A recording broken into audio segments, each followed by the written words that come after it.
Diuretics. Okay, so we know diuretics are drugs that change the volume of urine.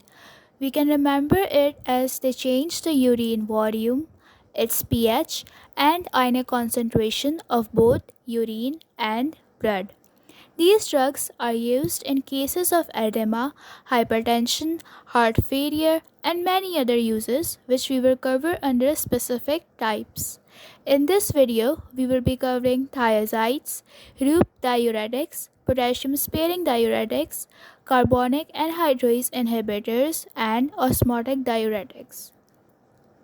Now, for introductions, you should know that thiazides are known as antihypertensives for reduction of peripheral vascular resistance.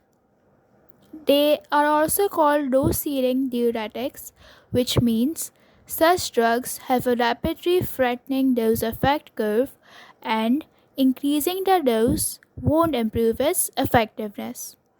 Last, it is important to know that thiazides act on distal convoluted tubule. Before we move on, towards the action mechanism, recall that DCT is water impermeable, a site for calcium reabsorption and also sodium chloride reabsorption, which depends on action of sodium chloride cotransporter. So the thiazides inhibit it and reduce sodium reabsorption. Now, moving on towards the action and usage of thiazides. First is their effect on sodium and chloride excretion, which increases due to their decreased reabsorption as discussed earlier and production of concentrated hyperosmolar urine.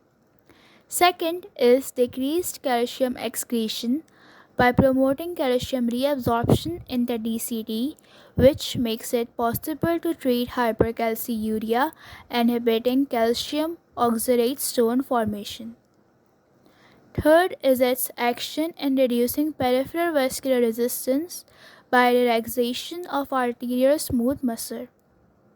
Fourth is that it can be used as treatment of nephrogenic diabetes insipidus due to the production of hyperosmolar urine.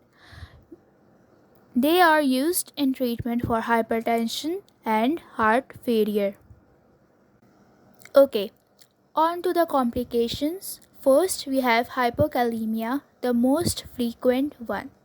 Since the sodium is being increasingly filtered at the distal tubule, to prevent further loss, more potassium is exchanged for sodium, resulting in increased loss of potassium from body.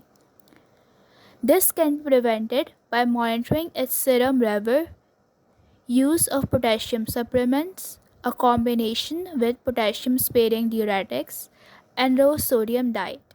Second, we have hypomagnesemia, again due to its increased loss in urine. Third, we have hyponatremia due to increased sodium loss, elevation of ADH against urine volume, and increased thirst. Fourth is hypovolemia, and then we have hypercalcemia, obviously due to decreased calcium excretion as discussed earlier. Next, we have hyperuricemia. Thiazide may compete with uric acid for excretion, resulting in increased serum uric acid, and since uric acid is insoluble, it deposits in joints. Patients may suffer, especially we need to be careful with diabetics, since thiazides lead to mild elevation of serum glucose, maybe due to impaired release of insulin in response to hypokalemia. Now, before we move to the next drug in the next video, knowing a little more won't hurt, right? So, these are thiazide diuretics, of which hydrochlorothiazide is more widely used, while chlorothalidin is the most potent out of first three.